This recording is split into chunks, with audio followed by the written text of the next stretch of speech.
কি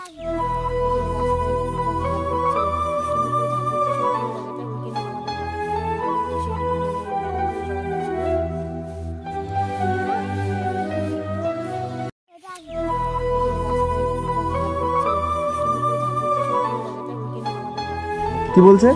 কান্দা যদি এই সময় মরেও যান কেউ দেখবে না। এরকম বলছে? বলছে গাছ টাছ সব কেটে নেবেন আর বাড়ি ভেঙে নেবেন। এখানে কি করবে ভেঙে? মানে সবার বাড়ি ভেঙে দিবে? মানে বলছে এখানে বাড়িটারি ভেঙে দিয়ে মানে মাটি সমান করবে।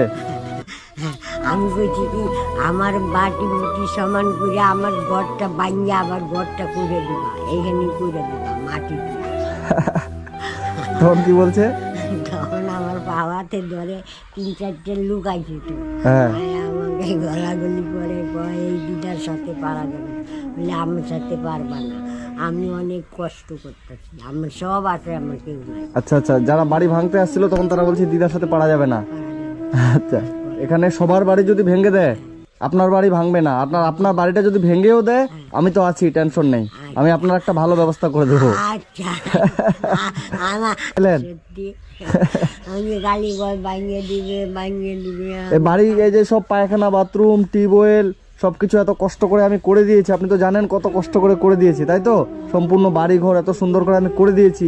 মাঠে পায়খানা যেতাম, ঘর বাড়ি করছে, পায়খানা করছে, কল দিছে।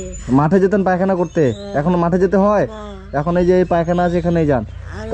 এই তো আমার বাড়িতে নাই নিজেরা। যদি বাড়িটা ভেঙেও দেয় বাই চান্স, তাহলে তো আমি আছি, সমস্যা নেই। আর আপনার বাজার কি কি নেই আমাকে বলেন? চাল আছে? চাল আছে। আপনি কেন কিছু নিতে চান না কেন আমাকে বলেন তো? না চাল আছে, আর আলু দিলেও পচে যায়, খাইতে পারি। আলু দিলেও পচে যায়? আজকে আরো কি কি এনে দেবো?